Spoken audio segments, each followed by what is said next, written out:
देसी देवर की शहरी भाभी। अरे भाभी जी, आप क्यों रोटियां बना रही है? आपका देवर कब काम आएगा? अरे नहीं नहीं अनुज, तुम आराम करो, मैं बना दूंगी रोटियां। अरे छोड़िए भाभी, मैं बनाता हूँ ना।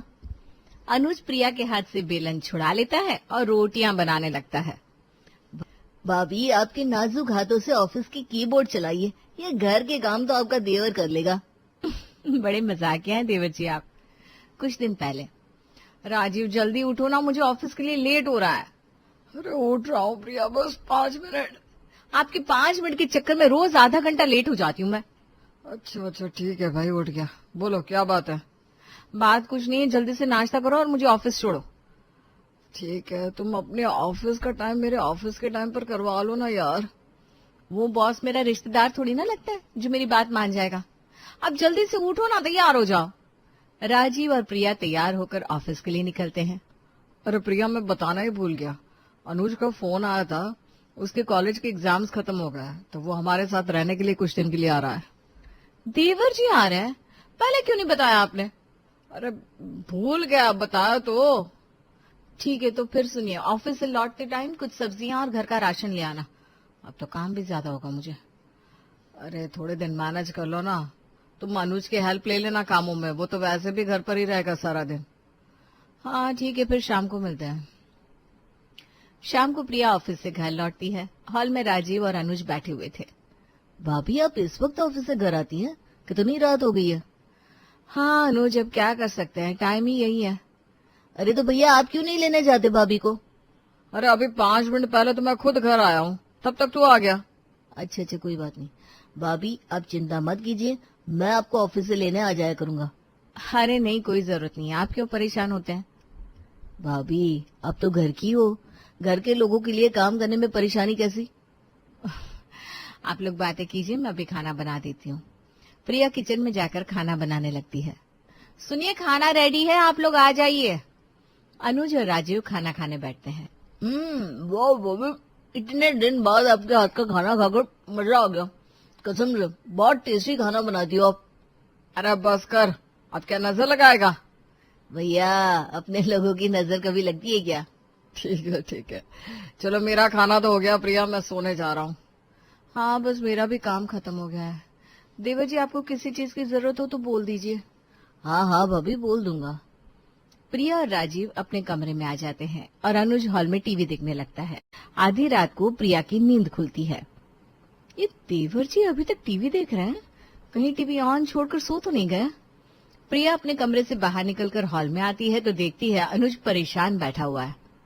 क्या हुआ अनुज, तुम इतने टेंशन में क्यों लग रहे हो? भाभी आप, कुछ नहीं, वो मैं बस टीवी देख रहा था। कोई बात है क्या देवर जी? नहीं भाभी, कोई बात नहीं है। अनुज, मैं भी तुम्हारी दोस्त की तरह हूँ, तुम शेयर कर सकते हो अपनी प्रॉब्लम्स। बताओ जल्दी से, क्या बात है?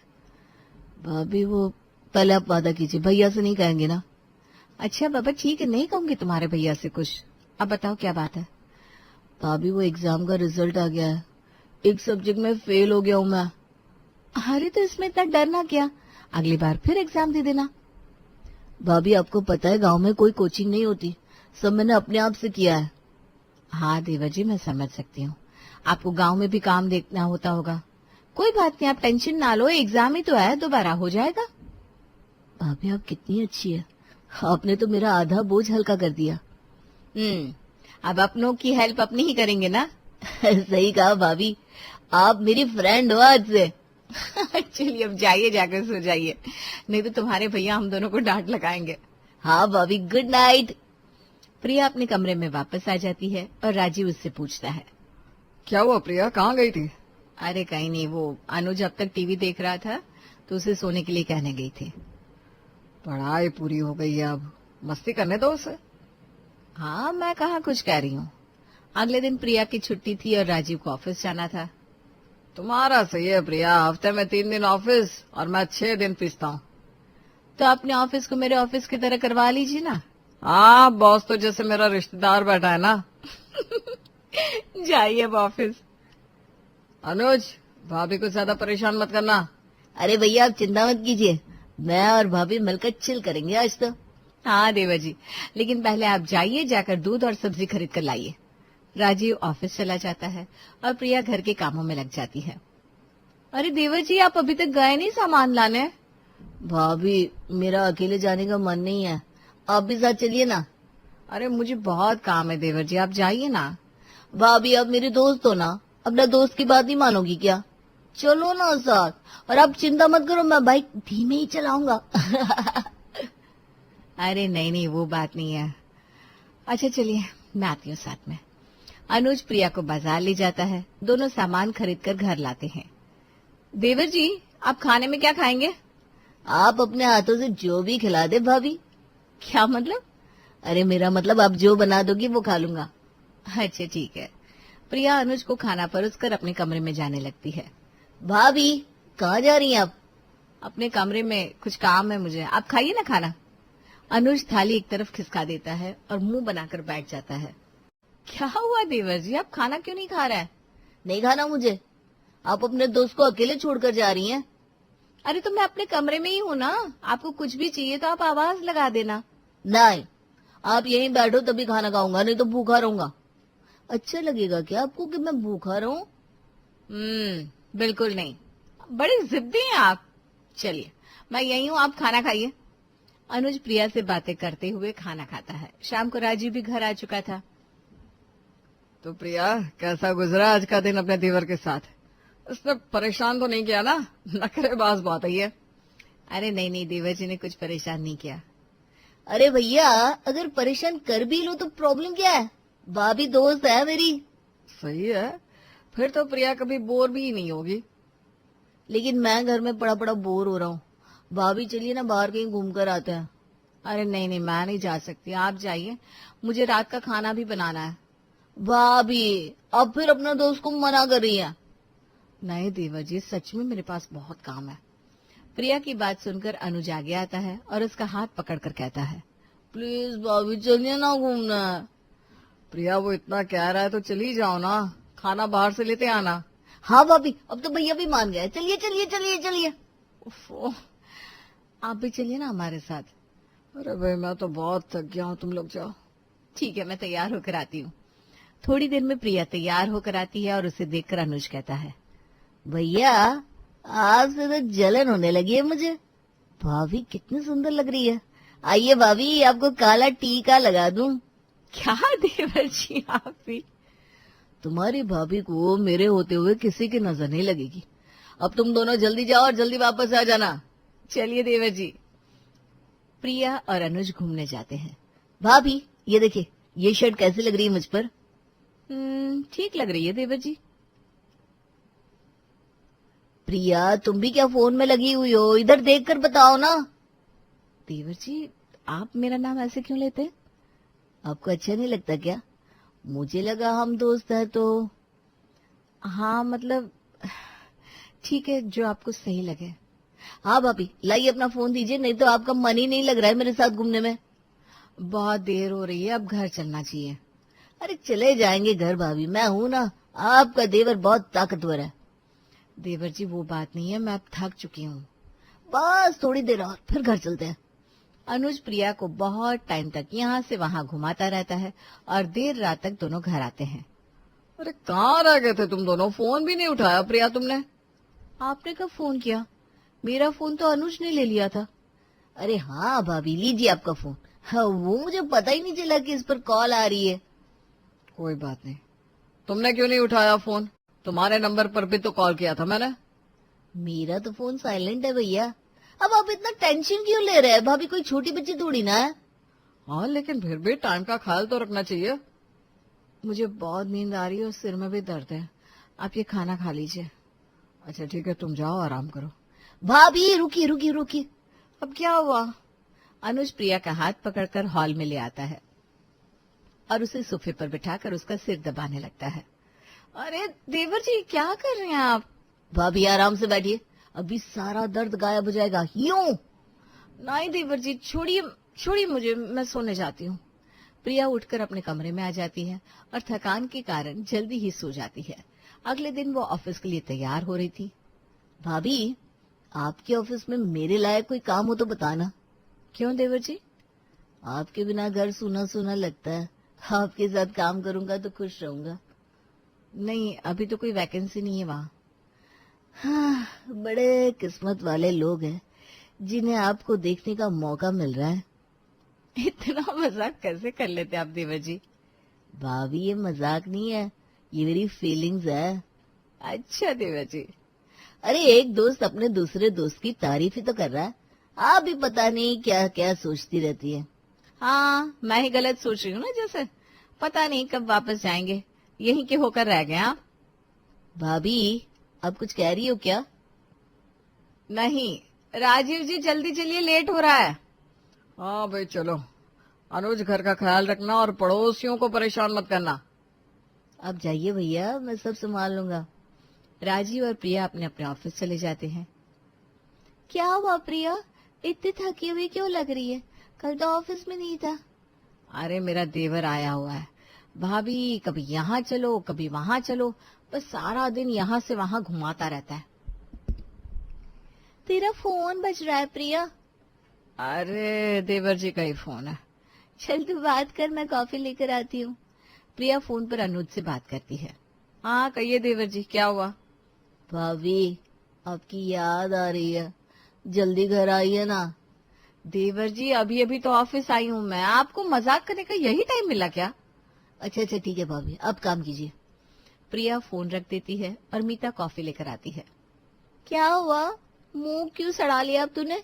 अरे कुछ नहीं यार। शाम को प्रिया और राजीव एक साथ ही घर आते हैं और प्रिया के आते ही अनुज उसके कंधे पर हाथ रखकर बोलता है, भाभी आई मिस यू। और भैया की याद नहीं आई? नहीं, सिर्फ दोस्तों को ही याद करता हूँ मैं। दोस्त ही समझ लिया है आपने तो मुझे। हाँ तो देवर भाभी का रिश्ता भी चटपटा होता है, और उसमें दोस्ती का तड़का, आ हा, क्या बात है। बस बस अब ज्यादा स्वाद मत बनाओ प्रिया, बहुत भूख लग रही है। हाँ चलिए खाना बना देती हूँ। प्रिया खाना बनाने किचन में जाती है, पीछे पीछे उसका देवर भी आ जाता है। कुछ चाहिए क्या आपको देवर जी? भाभी जी कुछ चाहिए तो ही किचन में आऊंगा क्या? फिर क्या बात है? अनुज कुछ जवाब देता, तब तक प्रिया का फोन बज उठता है। अनुज उसके हाथ से फोन छुड़ाकर खुद ही उठा लेता है। अरे देवर जी। हेलो कौन? राजीव भैया, प्रिया से बात करवा दीजिए जरा। अरे मैं तो देवर बोल रहा हूँ उनका, कहिए क्या काम है? प्रिया से काम है मुझे, फोन उसे दीजिए ना।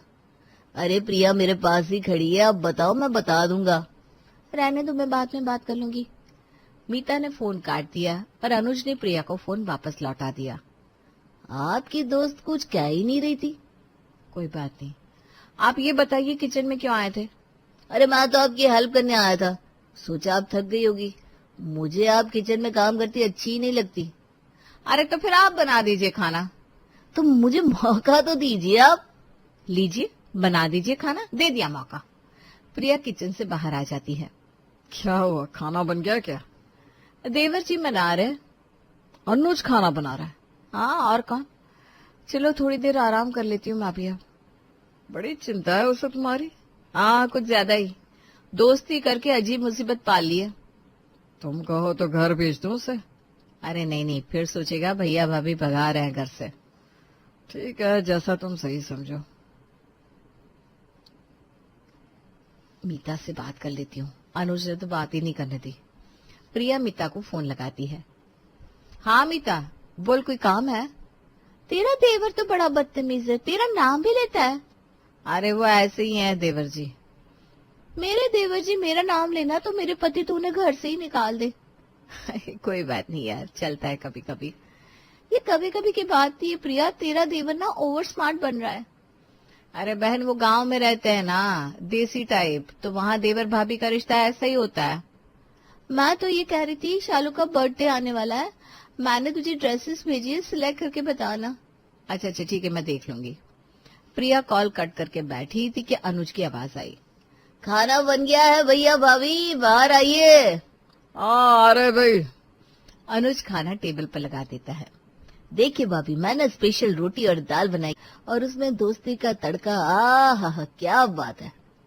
बस बस अब ज्यादा स्वाद मत बनाओ प्रिया, बहुत भूख लग रही है। हाँ चलिए खाना बना देती हूँ। प्रिया खाना बनाने किचन में जाती है, पीछे पीछे उसका देवर भी आ जाता है। कुछ चाहिए क्या आपको देवर जी? भाभी जी कुछ चाहिए तो ही किचन में आऊंगा क्या? फिर क्या बात है? अनुज कुछ जवाब देता तब तक प्रिया का फोन बज उठता है। अनुज उसके हाथ से फोन छुड़ाकर खुद ही उठा लेता है। अरे देवर जी। हेलो, कौन? राजीव भैया, प्रिया से बात करवा दीजिए जरा। अरे मैं तो देवर बोल रहा हूँ उनका। कहिए क्या काम है? प्रिया से काम है मुझे, फोन उसे दीजिए ना। अरे प्रिया मेरे पास ही खड़ी है, आप बताओ, मैं बता दूंगा। रहने दो, मैं बाद में बात कर लूंगी। मीता ने फोन काट दिया और अनुज ने प्रिया को फोन वापस लौटा दिया। आपकी दोस्त कुछ कह ही नहीं रही थी। कोई बात नहीं, आप ये बताइए किचन में क्यों आए थे? अरे मैं तो आपकी हेल्प करने आया था, सोचा आप थक गई होगी। मुझे आप किचन में काम करती अच्छी ही नहीं लगती। अरे तो फिर आप बना दीजिए खाना। तो मुझे मौका तो दीजिए आप। लीजिए, बना दीजिए खाना। दे दिया मौका। प्रिया किचन से बाहर आ जाती है। क्या हुआ, खाना बन गया क्या? देवर जी बना रहे। अनुज खाना बना रहा है? हाँ, और कौन। चलो थोड़ी देर आराम कर लेती हूँ मैं भी अब। बड़ी चिंता है उसे तुम्हारी। हाँ, कुछ ज्यादा ही। दोस्ती करके अजीब मुसीबत पाल ली है। तुम कहो तो घर भेज दो उसे। अरे नहीं नहीं, फिर सोचेगा भैया भाभी भगा रहे हैं घर से। ठीक है, जैसा तुम सही समझो। मीता से बात कर लेती हूँ। अनुज ने तो बात ही नहीं करने दी। प्रिया मीता को फोन लगाती है। हाँ मीता, बोल, कोई काम है? तेरा देवर तो बड़ा बदतमीज है, तेरा नाम भी लेता है।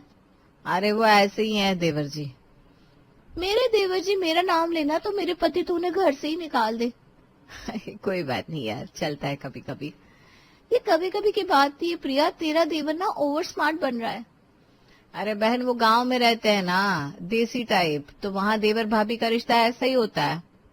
मैं तो ये कह रही थी, शालू का बर्थडे आने वाला है, मैंने तुझे ड्रेसेस भेजी है, सिलेक्ट करके बताना। अच्छा अच्छा ठीक है, मैं देख लूंगी। प्रिया कॉल कट करके बैठी थी कि अनुज की आवाज आई। खाना बन गया है भैया भाभी, बाहर आइए। अरे भाई। अनुज खाना टेबल पर लगा देता है। देखिए भाभी, मैंने स्पेशल रोटी और दाल बनाई। अभी टेस्ट करती हूँ कैसा बना है। जरूर जरूर। अरे अरे रुकिए भाभी। हाँ, क्या हुआ? ये लीजिए, मेरे हाथ से टेस्ट कीजिए। अरे लेकिन देवर जी। कीजिए, कीजिए, आ। प्रिया को अनुज के हाथ से ही खाना पड़ता है। ये देखकर राजीव को गुस्सा आता है, लेकिन वो शांत रह जाता है। भैया आप क्यों रुक गए? आपको भी अपने हाथ से खिलाऊं क्या? नहीं नहीं, मैं खुद खा लूंगा। वैसे अनुज कब जाना है वापस? भैया अभी तो आया हूँ, इतनी जल्दी क्या है जाने की? ठीक है, रहो आराम से। भाभी आपकी तो कल की छुट्टी है ना? हाँ, कल संडे है, तुम्हारे भैया की भी छुट्टी है। अरे वाह, तो कल हम तीनों बाहर घूमने जाएंगे। कितना घूमता है तू, थकता नहीं है क्या? नहीं भैया, अपनी दोस्त जैसी भाभी के साथ घूमने में बहुत मजा आता है। ठीक है, कल का कल देखेंगे, अभी तो मुझे ऑफिस का काम निपटाना है। प्रिया अपने कमरे में चली जाती है और अगले दिन सभी लोग तैयार होकर गाड़ी में बैठते हैं। भाभी आप आगे क्यों बैठ रही हो? अरे तो और कहाँ बैठेगी प्रिया? मुझे अकेला छोड़कर। कैसी है ये दोस्ती? मुझे पीछे बिठाकर आपको अच्छा लग रहा है क्या भाभी? तो देवर जी आप आगे बैठ जाइए। नहीं नहीं, आप भी पीछे आइए, चलाने दीजिए भैया को गाड़ी। अच्छा, तो तुम दोनों का ड्राइवर बना दिया मुझे? नहीं भैया, मुझे बस भाभी के साथ बैठना है। कोई बात नहीं देवर जी, फिर कभी, अभी आप बैठे रहिए। तो फिर मैं उतर जाता हूँ, आप दोनों जाओ, अकेले घूम कर आओ। हाँ। अरे यार प्रिया, तुम जाओ बैठो उसके साथ। सभी लोग मेले में घूमने जाते हैं। भाभी वो देखो, बड़ा वाला झूला, चलो उसमें चलते हैं। नहीं नहीं देवर जी, मुझे डर लगता है। अरे मजा आएगा भाभी, चलो तो। अनुज क्यों जबरदस्ती कर रहा है जब तेरी भाभी का मन नहीं है तो? जबरदस्ती नहीं कर रहा हूँ भैया, बस अपनी दोस्त को मना रहा हूँ। कहाँ फंस गई इसे दोस्त बनाकर। हाथ पकड़ने पर तो ये सिर पर ही नाचने लगे। देवर जी क्या सोच रही हो भाभी? नहीं, कुछ नहीं। तो फिर चलिए ना। अनुज प्रिया को लेकर झूले में बैठ जाता है। रश्मि चलो उठ जाओ, चाय और नाश्ता रेडी है। थोड़ी देर और। नहीं नहीं नहीं नहीं, ऑफिस जाने में देर हो जाएगी। तुम चाय नाश्ता करके नहा लो, तब तक मैं लंच रेडी कर लेता हूँ। फिर तुम्हें तुम्हारे ऑफिस ड्रॉप करके मैं ऑफिस चला जाऊंगा। ओके। अरमान पढ़ाई और जॉब के लिए हमेशा परिवार से दूर रहा था, इसलिए उसे घर का सारा काम करना आता था। वहीं रश्मि ने पढ़ाई के अलावा घर का कोई काम नहीं किया था, तो शादी के बाद अरमान ही घर का सारा काम करता और उसे इसमें मजा भी आता। आज भी ऑफिस में सब आपके खाने की तारीफ कर रहे थे। अरे वाह। और मुझे ताने भी मार रहे थे कि तुम भी कभी अपने पति के लिए कुछ बना लिया करो। अरे उनकी बातों पर ध्यान मत दो। शादी में पति पत्नी बराबर होते हैं, तो खाना मैं बनाऊं या तुम, क्या फर्क पड़ता है। अरमान की इस बराबरी की सोच के चलते रश्मि आलसी हो गई और अपने हिस्से का काम भी अरमान से करवाने लगी। हेलो।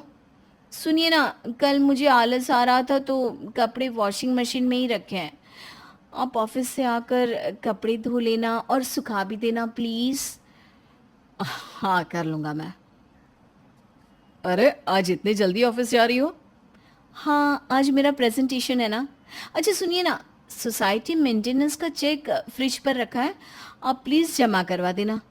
अरे तुमने अब तक नहीं किया? भूल गई मैं, आप ऑफिस जाते वक्त करवा देना ना प्लीज। अच्छा ठीक है। बहुत तेज भूख लगी है, जल्दी से खिचड़ी परोस दो यार। मैंने खिचड़ी नहीं बनाई। क्यों? अरे मूड नहीं था मेरा, आप कुछ ऑर्डर कर लो ना प्लीज। रश्मि, तुम्हें पता है ना मुझे बाहर का खाना नहीं पसंद। अरे आज के दिन एडजस्ट कर लो ना, एक दिन खाने से कुछ नहीं होता। कुछ दिनों बाद रश्मि ने अपने छोटे भाई बहन साहिल और नेहा को अपने पास बुला लिया। सुनिए, साहिल और नेहा की छुट्टियां हैं तो मैंने उन्हें यहाँ बुला लिया है। कुछ दिन घूम फिर लेंगे और माँ को भी थोड़ा ब्रेक मिल जाएगा। अच्छा किया। अब कल सुबह उन्हें रेलवे स्टेशन से ले आएंगे ना? हाँ हाँ ले आऊंगा। आ गए तुम दोनों, कैसा रहा सफर? बहुत अच्छा रहा दीदी। जीजू, आप हमें यहाँ घुमाने ले जाओगे ना? अरे क्यों नहीं ले जाएंगे, बिल्कुल ले जाएंगे। हाँ हाँ जरूर चलेंगे। अब तो अरमान को रश्मि के साथ अपने साले और साली के लिए भी चाय नाश्ते से लेकर डिनर तक सब कुछ बनाना पड़ रहा था। वाह जीजू, ये पराठे तो बहुत टेस्टी हैं। Thank you. सच जीजू, मुझे तो टेंशन हो रहा था कि रश्मि दीदी के हाथ का कच्चा पक्का खाना खाना पड़ेगा, लेकिन आप तो कमाल की कुक हो जीजू। अरे ये तो कुछ भी नहीं, रात को अरमान के हाथों का पनीर पसंदा खा के देखना। तुमने 5 स्टार होटल में भी इतना अच्छा खाना नहीं खाया होगा। अच्छा नेहा, तुम्हें भी खाना बनाना नहीं आता? नहीं ना जीजू, कौन इतनी मेहनत करे। बस आपके जैसा हस्बैंड मुझे भी मिल जाए तो लाइफ मजे में कटेगी। सुनो, ऑफिस से आओ तो साहिल और नेहा के लिए कुछ कुकीज स्नैक्स ले आना, और नेहा को ना पिज्ज़ा बहुत पसंद है, कल डिनर में वही बनाना। देखो मुझे ऑफिस में बहुत काम रहता है, लेट हो जाऊंगा, तुम्हें ले आना ये सब। खाना आपको बनाना है तो आपको ज्यादा अच्छे से समझ में आएगा ना कि क्या क्या लाना है। जीजू क्या कर रहे हो? मेरे कुछ कपड़े धोने के लिए वॉशिंग मशीन में लगा रहा हूँ। अच्छा तो साथ में मेरे ये 2 टी-शर्ट्स भी धो देना प्लीज, और ये सॉक्स भी। गर्मी में बहुत स्मेल करते हैं ना ये। ओह कितनी बदबू आ रही है। अरमान बेचारा ना अपनी बीवी को कुछ बोल पा रहा था, ना उसके भाई बहन को। ऐसे में उसका स्वभाव चिड़चिड़ा होने लगा। ये क्या जीजू, दाल में कितना नमक डाल दिया है, और सब्जी में नमक ही नहीं है। अरे तो सब्जी दाल मिक्स कर लो ना, नमक बराबर हो जाएगा। अरे अरे, आप इन पर ऐसे क्यों चिल्ला रहे हो? नमक ज्यादा कम होगा तो बोलेंगे ही ना। बोलना सबको है, लेकिन करना किसी को कुछ नहीं है। अरे ये क्या बात हुई? रश्मि को अरमान की परेशानी तो नहीं दिखी, लेकिन उसका गुस्सा रश्मि को पसंद नहीं आया। और रश्मि ने अपनी बुआ को फोन करके सब कुछ बताया। तो जमाई जी ने खाने में गड़बड़ की और ऊपर से गुस्सा भी किया। हाँ बुआ देखिए ना, और साहिल ने उनसे कहा कि अपने कपड़ों के साथ मेरे कपड़े भी धो दो, तो मना कर दिया। ओहो, बात इतनी बढ़ गई। हाँ बुआ, आप ही बताओ मैं क्या करूं। अरे करूंगी तो मैं कल वहां आती हूँ। सुनो, आज बुआ जी आ रही हैं, कुछ दिन हमारे साथ ही रहेंगी। वाह बुआ जी, फिर तो बहुत मजा आएगा। हे भगवान, ये भाई बहन कम थे क्या? तो इसने बुआ जी को भी बुला लिया। कितने बजे आ रही है बुआ? आ रही है नहीं, आ गई है बुआ। थैंक यू बुआ, आप आ गई। हाँ आइए बुआ जी, प्रणाम। जीते रहो जमाई राजा। ये मेरा बैग कमरे में रख दो, मैं नहा लूं, फिर खाने पर बातें करेंगे। समझ गया। क्या समझ गए जमाई राजा? बनाता हूँ खाना। कुछ देर बाद खाने पर सब साथ में बैठे। बुआ जी, अचानक कैसे आना हुआ? आना ही पड़ा, बात ही कुछ ऐसी है। अब बुआ जी अरमान को मजा चखाएंगी। ऐसा क्या हुआ बुआ? और जीजू, जरा बटर और अचार ले आइए ना अंदर से। ठीक है, लाता हूँ। अरे रुको जमाई जी, पहले मेरी बात सुन लो। हाँ हाँ बुआ, बोलो बोलो। अरे रश्मि, वो पूजा है ना, हमारी रिश्तेदार, जिसकी शादी हुई थी 3 महीने पहले। हाँ हाँ बुआ जी, उसका क्या? वो और उसका पति दोनों ही नौकरी करते हैं, लेकिन नौकरी के बावजूद उसका पति उसी से घर के सारे काम करवाता है। बाजार जाने से लेकर घर में खाना बनाना, कपड़े धोना। हे भगवान, इतना काम वो अकेले करती है? और तो और पूजा के 2 देवर भी उनके साथ रहने आ गए। तीनों घर का एक काम नहीं करते और पूरा दिन बस पूजा पर हुक्म चलाते रहते हैं। और इतने में अगर पूजा से किसी काम में गलती हो जाए तो उसे ताने मारने से भी नहीं चूकते। ये मर्द हमेशा औरतों को ऐसे ही दबा देते हैं।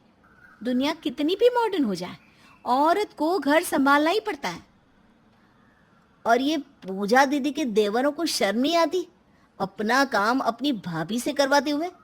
बेचारी अकेली 3 लोगों का काम करती है।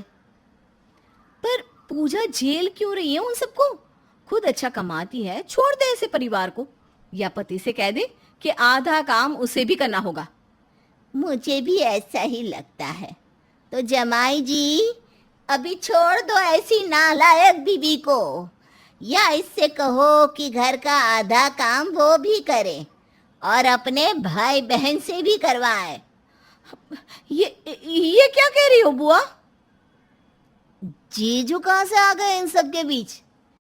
अब बस कीजिए बुआ जी, इनको इतना भी मत डांटिए।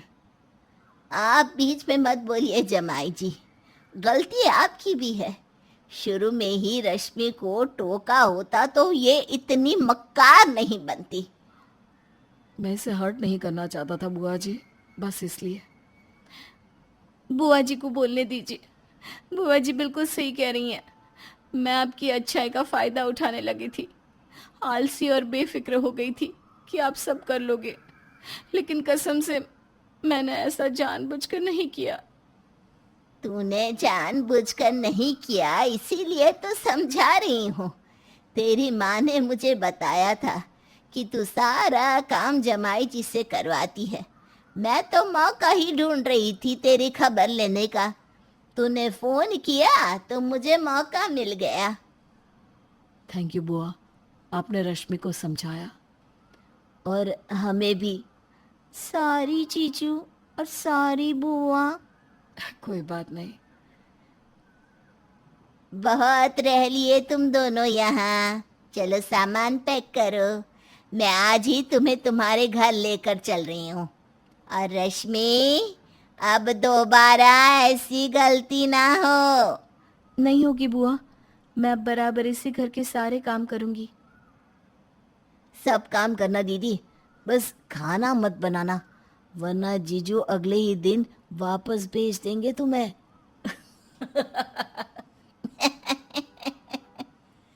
तो इस तरह बुआ ने आकर रश्मि और अरमान के रिश्ते को बिगड़ने से बचा लिया और सबको आदमी और औरत की बराबरी का पाठ भी पढ़ा दिया। कामिनी अपने आप को बहुत समझदार समझती थी। वो हर चीज की बहुत ज्यादा जांच पड़ताल करती थी, पर इसी के कारण वो बहुत ज्यादा सोचती भी थी और हमेशा कंफ्यूज्ड ही रहती थी। एक दिन उसकी सास कांता उसे बाजार से सब्जी लाने को बोलती है। सुनो कामिनी, सब्जी इतनी लाना कि बर्बाद ना हो। अब कामिनी मार्केट में खुद से ही बात कर रही थी। अगर मैं 2 गाजर लूंगी तो एक ही इंसान की सब्जी बनेगी, और हम लोग के घर में है 5 लोग, तो इस हिसाब से 10 गाजर ले लेती हूँ। पर अगर हम में से किसी एक ने सब्जी नहीं खाई तो बर्बाद हो जाएगी ना, क्या करूँ? सोचते सोचते वो 1 गाजर खा जाती है। उसे वहां खड़े खड़े आधा घंटा हो जाता है, पर वो ये डिसाइड ही नहीं कर पाती कि कितनी गाजर ले। अरे मैडम, क्या लेना है आपको? इतनी देर से खड़ी है आप। हाँ भैया, बस बता रही हूँ। एक्चुअली ना समझ में नहीं आ रहा, गाजर 8 लूं या 10? अरे मैडम, आधा किलो ले लो ना। आधा किलो में 5 लोग खा लेंगे। अरे मैडम, मुझे क्या पता आपके घर में कौन क्या खाता है, आप अपने हिसाब से ले लो ना। उधर घर पर कांता उसका इंतजार कर रही होती है। अरे ये कामिनी कहाँ रह गई? खाने का टाइम हो रहा है और ये अभी तक आई ही नहीं। अरे सुमन, जरा फोन तो लगा भाभी को। हेलो भाभी, ले ली क्या सारी सब्जी? खाने का टाइम हो रहा है। अरे अभी कहाँ ली सब्जी, समझ में ही नहीं आ रहा कि गाजर 8 लूं या 10 है। क्या मतलब, अभी तक सब्जी नहीं खरीदी आपने? अरे अभी तो गाजर में ही कंफ्यूज्ड हूँ। अच्छा आप बताओ ना, कितनी लूं? अरे भाभी, एक अंदाजे से ले आओ ना, आपको तो 3 घंटे हो गए हैं मार्केट गए हुए। थोड़ी देर में कामिनी घर आती है। आ गई, चल अब जल्दी से खाना बना। पर मैं तो सिर्फ गाजर ही लाई हूँ, वो ही बना लूं ना? है? इतनी देर में तू सिर्फ गाजर लेकर आई? माँ जी, वो ना समझ में नहीं आ रहा था कि गाजर कितनी लूं, इसमें ही सारा टाइम निकल गया। फिर सुमन दीदी ने बोला कि आप इंतजार कर रही हो, तो मैं आ गई। सुमन और कांता अपना सर पकड़ लेती हैं। दोपहर के खाने में सब गाजर से बनी हुई चीजें ही खाते हैं। कमरे में सुमन और कांता बात कर रहे थे। ये भाभी कितनी कंफ्यूज्ड रहती है, एक काम करने में घंटों लगा देती है, पता नहीं इनका आगे क्या होगा। ये कहकर दोनों हंसते लगते हैं। एक दिन कामिनी बहुत खुश होते हुए अपनी सास के पास आती है। माँ जी, मेरे भाई की शादी की तारीख निकल गई है, बस कुछ ही दिन में उसकी शादी है। मुझे ना बहुत शॉपिंग करनी होगी। सुमन दीदी, आप चलना ना मेरे साथ शॉपिंग पर, ठीक है? हाँ हाँ, बिल्कुल चलूंगी भाभी। उसके जाने के बाद सुमन अपनी माँ से कहती है, माँ मैं तो पागल ही हो जाऊंगी इसके साथ, कभी कुछ बोलेंगी कभी कुछ। ऐसा करना, तू बस इसके हाँ में हाँ मिला देना, और अगर इसको कुछ सलाह दी ना फिर तो यह तुझे पागल ही कर देगी। अगले दिन से कामिनी की शॉपिंग चालू हो जाती है। कपड़े, गहने, जूते, चप्पल, वो सब खरीदना चाहती है। सबसे पहले वो एक लहंगे की दुकान पर जाते हैं। हाँ भैया, कोई बहुत सुंदर लहंगा दिखाइए ना। दुकान वाला एक से एक लहंगे दिखाने लगता है, लाल, नीला, पीला, हरा, पर कामिनी कोई भी ले ही नहीं पा रही थी। सुमन दीदी, भाई की शादी अक्टूबर में है, उस समय ठंड होगी या गर्मी? अगर ठंड होगी तो हैवी वर्क वाला ले लूं लहंगा, जिससे ठंड भी ना लगे, और गर्मी होगी तो लाइट वेट वाला ले लूं। अरे भाभी, अक्टूबर में तो सुहाना मौसम होता है, कुछ भी हल्का सा ले लो। नहीं नहीं नहीं, मुझे लगता है ठंड होगी, भारी वाला ही लेती हूँ, मोटे कपड़े का। अच्छा भैया आप बताइए, आप तो दुकान लेकर बैठे हैं, आपके पास तो बहुत सारे कस्टमर आते होंगे ना? हाँ हाँ बिल्कुल आते हैं मैडम, ये जो आपके साथ है ना वो सही कह रही है, सुहाना मौसम होगा, आप कुछ भी हल्का सा ले लीजिए। अच्छा ऐसा करो, कुछ दिखाओ भैया हल्का सुंदर सा। वो पहले वाले सारे लहंगे हटाकर दूसरे दिखाता है। कामिनी सारे पहन पहन कर देखती है। उन्हें बैठे बैठे घंटों हो जाते हैं, पर अभी तक कामिनी एक भी लहंगा नहीं ले पाती। नहीं भैया, ये तो अच्छे नहीं लग रहे, आप भारी वाला दिखाइए ना। भाभी अब कल आ जाए, मुझे भूख लग रही है। अरे बस दीदी, थोड़ी देर और। दुकानदार भारी लहंगे दिखाने लगता है। कामिनी को एक बैंगनी रंग का लहंगा अच्छा लगता है। भाभी ये ज्यादा डार्क लग रहा है। पर मुझे तो यही अच्छा लग रहा है, मैं ट्राई करके आती हूँ। हाँ, इधर सुमन की भूख से हालत खराब हो रही थी। अच्छा भाभी, आप पहन कर देख लो, तब तक मैं कुछ खाने को ले आती हूँ। अरे नहीं नहीं नहीं, बताओगी तो तुम ही ना कि कैसा लग रहा है। सुमन मन ही मन सोचती है। बताई तो सही इतनी चीजें, आपने मानी कहाँ। मैं अभी भी बोलूंगी तो आप नहीं मानने वाली। इस रंग के लिए मना किया था मैंने, फिर भी आपने वही लिया पहनने के लिए। कामिनी सुमन को वहां से हिलने ही नहीं देती। थोड़ी देर में वो बैंगनी रंग का लहंगा पहन कर आती है। सुमन को वो बिल्कुल अच्छा नहीं लग रहा था, पर वो सोच लेती है कि अब अगर कामिनी उससे पूछेगी कि कैसा लग रहा है तो वो अच्छा ही बोलेगी, क्योंकि वो वहां बैठे बैठे परेशान हो चुकी थी। अच्छा लग रहा है ना ये? हाँ हाँ भाभी, बहुत सुंदर। चलिए अब घर चलते हैं। हाँ, बिल पे करके वो लोग वहां से चले जाते हैं। लगता है आज तो पूरा बाजार ही खरीद लाए हो दोनों। कम से कम 6-7 घंटों के बाद लौट रहे हो दोनों। ये सुनते ही सुमन मुंह दबाकर हंसने लगती है। हाँ हाँ जरूर। आइए ना, आप भी हमारी शॉपिंग देखिए। ये तो एक ही बैग है, बाकी गाड़ी में है क्या? नहीं माँ जी, ये एक ही बैग है और कुछ नहीं है। क्या मतलब? इतने घंटों में कुछ नहीं खरीदा तुमने? अरे माँ जी, ये देखिए तो, कितना सुंदर लहंगा है ना सुंदर? सुमन और कांता एक दूसरे को देखने लगते हैं। बैंगनी रंग का लहंगा बिल्कुल अच्छा नहीं लग रहा था, पर वो सब उसकी हाँ में हाँ मिला देते हैं। रात को कामिनी का पति सुरेश आता है। कामिनी उसे भी खुशी खुशी लहंगा दिखाती है। अरे ये तो बिल्कुल अच्छा नहीं लग रहा है ना? हाँ, मुझे भी अच्छा नहीं लग रहा, कुछ ज्यादा ही गहरा कलर है ना। ये सुनकर सुमन और कांता चौंक जाते हैं कि कितना सोचने के बाद ये लेकर आई और अब उसे ये अच्छा नहीं लग रहा। दीदी, आप वापस चलोगे ना कल मेरे साथ? अरे नहीं भैया, अब आप ना अपने पति देव को ही ले जाना। अगले दिन कामिनी फिर उसी दुकान पर जाती है और दूसरा लहंगा लाती है। बेचारा मेरा भाई सर पकड़ कर बैठा होगा। ये कहकर वो हंसने लगती है। थोड़ी देर में कामिनी और सुरेश वापस आ जाते हैं और कामिनी वही हल्के रंग का लहंगा लाती है जो सुमन ने उसको सबसे पहले लेने के लिए कहा था। चलो, लहंगा तो हो गया, बस अब ज्वेलरी बची है। सुरेश, कल तुम चलना मेरे साथ, हम नेकलेस ले लेंगे। हाँ ठीक है, चलेंगे। बहू, ऐसा करना ना कि मेरा नेकलेस पहन लेना। नहीं माँ जी, मैं तो नया ही लूंगी। हाँ। अगले दिन कामिनी फिर मार्केट पहुंच जाती है। वो तरह तरह के नेकलेस देखने लगती है, कभी हीरे का कभी सोने का।